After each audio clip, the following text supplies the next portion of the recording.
Nicolas Sarkozy est de retour devant les juges. Oui, s'était accordé un petit break pendant les fêtes. À mon avis, il est amoureux.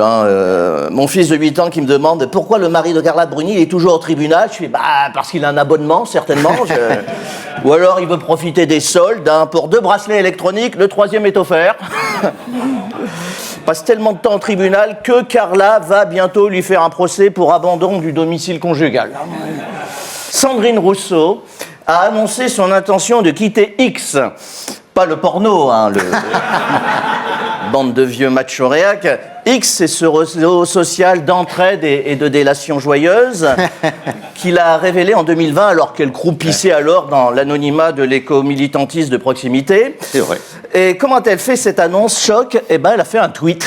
C'est génial. Oui, c'est vrai que c'est complètement bête. Vous avez raison, oui, c'est formidable. Complètement idiot. Sandrine Rousseau, future ex-starlette de X. Décision courageuse ou buzz suicidaire, on verra, l'avenir nous le dira, mais c'est vrai qu'il est rare qu'une influenceuse abandonne sa plateforme de prédilection. Alors, dans la série Allumer le feu, à Los Angeles, la maison de Laetitia Hallyday a flambé. C'est ce qu'on appelle un very dry January. Alors j'ai un peu honte de l'avouer, mais moi, les terribles images des incendies qui frappent LA, je m'en fous. Oh. Ah, je m'en fous. J'irai pas jusqu'à dire qu'elles m'ont laissé de glace. Mais elles n'ont pas suscité en moi la compassion exigée partout par les écrans. Alors peut-être un relent d'anti-américanisme primaire, ou plus probablement un déni de chaleur en ce début d'année. C'est vrai, ça caille. Ou bien, soyons honnêtes, comme beaucoup de Français, c'est sûrement que nos priorités sont ailleurs. C'est vrai, les malheurs du monde se multiplient à une vitesse vertigineuse, notre charge mentale est à saturation, et franchement, il est difficile d'être empathique avec tout le monde, surtout quand il faut jongler avec les petits tracas du quotidien, de la vie quotidienne et budgétaire, comme dirait François Bayrou, on ne peut pas être à la fois à Mayotte et au Malibu. Jean-Marie Le Pen nous a quittés. Un avant-gardiste de la transition énergétique, Jean-Marie, puisqu'il n'a pas attendu les rapports du GIEC pour passer à l'électrique. En Algérie, en 1957. Jean-Marie, 96 ans, qui nous a quittés. C'est toujours les meilleurs qui partent en premier. À l'instar de l'antisémitisme, Jean-Marie Le Pen a donc lui aussi passé l'arme à gauche. Mitterrand va enfin retrouver son doudou préféré.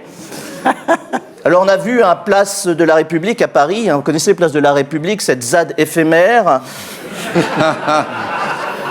Des jeunes rebelles ont célébré la chute du tyran de 96 ans qui n'a jamais régné. Quelle transgression. C'est une sorte de printemps arabe en basket vedja. Perpétré par des oppressés de la Fashion Week. Alors certains élus de LFI ont justifié ces festivités au nom de la perpétuation de l'esprit Charlie, ce même Charlie Hebdo qu'ils accusent régulièrement d'être un journal d'extrême droite.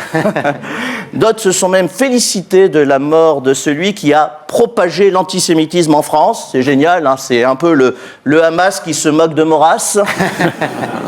Vaut mieux entendre ça que d'être borgne, aurait certainement répondu Cabu.